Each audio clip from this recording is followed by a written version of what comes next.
Hey, this is Leo. I'm not outside to be like edgy or anything. There was just people, our neighbors were fighting, um, and I just couldn't deal with it. And I was already planning on filming a mental health update, so I thought it'd be a good distraction to just take the camera and make myself do it. Um, yeah, we've not been doing the best mentally. I think to start depression is just way too much right now.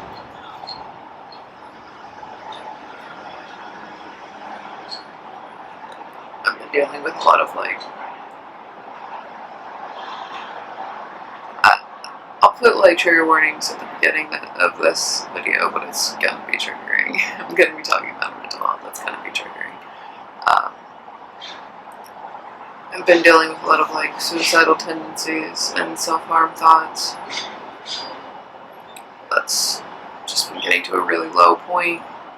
Not getting any sleep because of the amount of nightmares that I'm having. And even want to try and like switch to go to bed and someone can deal with it, they usually process it and stuff like that. With like more apathy, I still end up coming out in the night and having nightmares and waking up, trying to go back to sleep and not getting any sleep at all, which I don't have any energy to like do any self-care things, so it's impossible to get out of this just depressed state that I'm in. Other than that, been having flashbacks. This trauma shit is just apparently decided it wants to get processed now, because apparently now we're in a safe place. But it's really not the time because we're really busy with school and work. It's just completely the last thing I can be dealing with, on top of all of my other life stressors, is processing our fucking trauma. But the brain's throwing fucking detail after detail. Traumatic events. Which is making time loss increase, and our communication's already been getting worse ever since this trauma's been like detailed. I don't want to say like unearthed. It's not like we've gotten like, we know for the most part the events of trauma, the trauma, like the types of trauma that have happened to us, but not everybody has like the detailed events. But more people are getting access to like these detailed episodes of trauma flashbacks, and it's just it's destabilizing the system, which is making communication a lot worse than what we're used to. Just making it hard to navigate just life on a daily basis, especially when we have our schedules like packed. Like we have class to class to class to work to homework, and our schedule is just, it doesn't allow for the amount of mental issues we're having right now. But, you know, our mental illness doesn't care about what's convenient.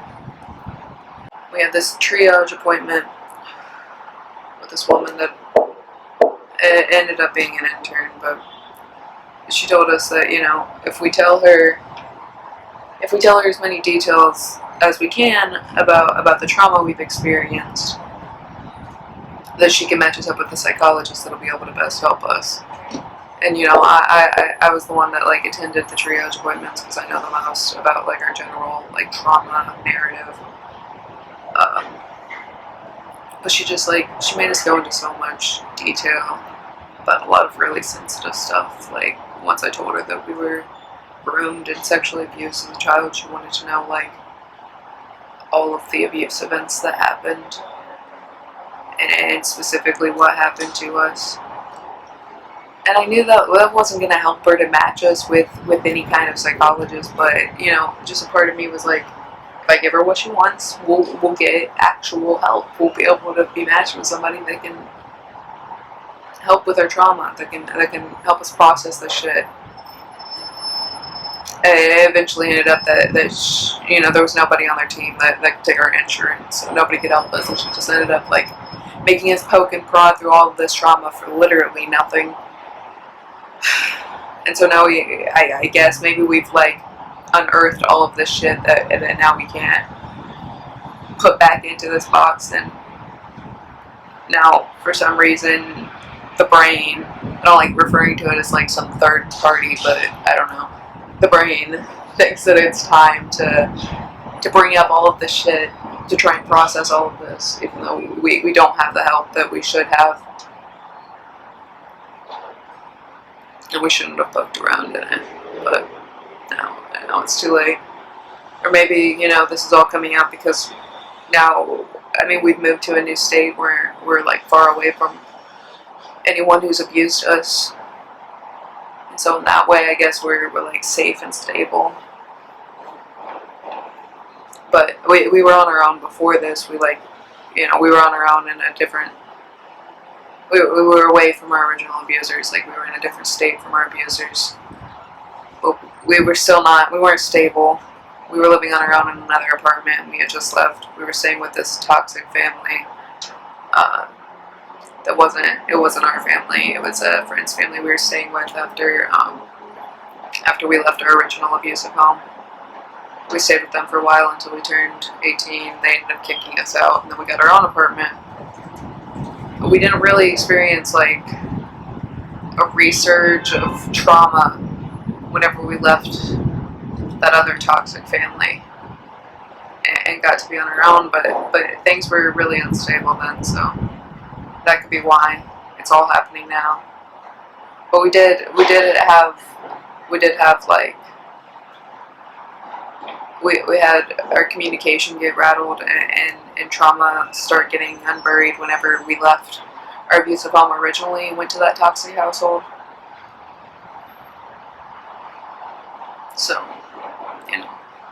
but then we had to adapt to a whole new way of surviving, a whole new set of like, things that would get us screamed at for no reason, or the things that we experienced in our original home were so severe that, like, I neglect to call anything that we experienced at that other place that we ended up staying at for a while like abuse, because it was just toxic. They were just bad people, but it wasn't like, it didn't traumatize us. It just wasn't healthy. But for a while before they started, showing their true colors, I think the brain started to think that it was time to process again there, because we started to deal with a whole bunch of detail uncoverage, like not like trauma.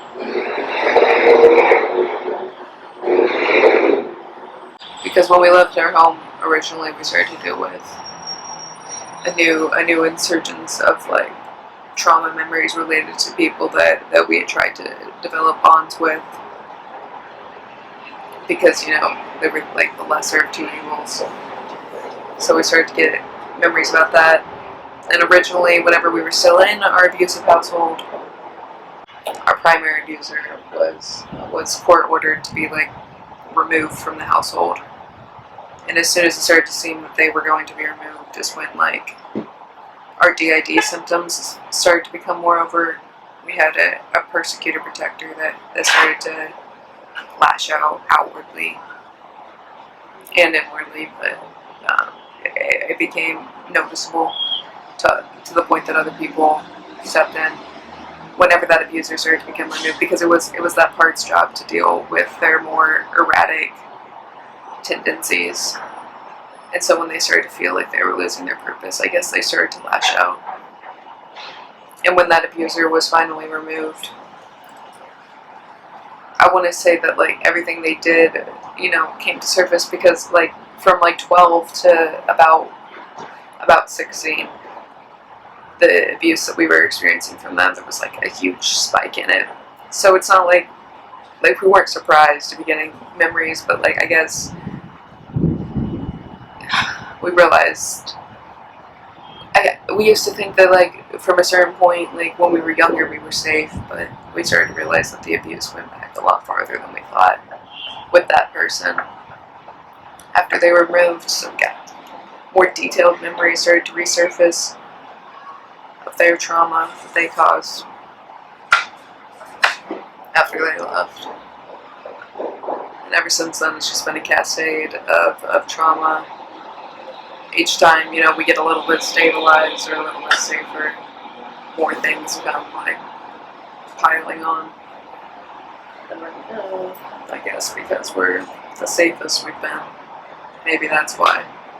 But it definitely doesn't help that therapist had us like poking into things we definitely weren't ready to deal with. And now it kind of feels like the brain's like, well, you better hurry and get help because, you know, you're running out of time. TikTok, we're gonna self-destruct if we don't get the help that we need quick enough. I don't know.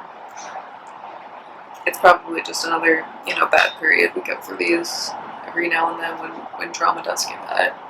And it isn't always related to, you know, life letting things be easy. I mean, we've had trauma spikes when we aren't readjusting. But it's like with this readjustment period comes like complete shifts in our communication, and with trauma being mixed up into that, it's like we have depression, symptoms of insomnia, and general life stressors.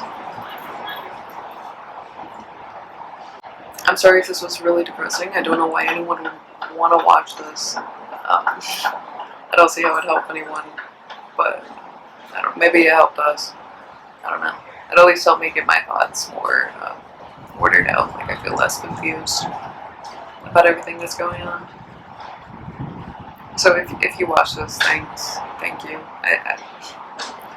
I'm sorry if it was like just a huge downer. I don't know. If we're going to be posting about like our mental health stuff online, I just want it to be more candid and like relative to like what we're actually experiencing. And right now, it's not pretty, so it's worth sharing. It's worth sharing because it's real, you know. And I just feel like I look at our channel and everything's too organized. That's not what our life's like, that's for sure. Like, compared to what we're actually experiencing, it doesn't look the same, so here's the little taste of all this shit.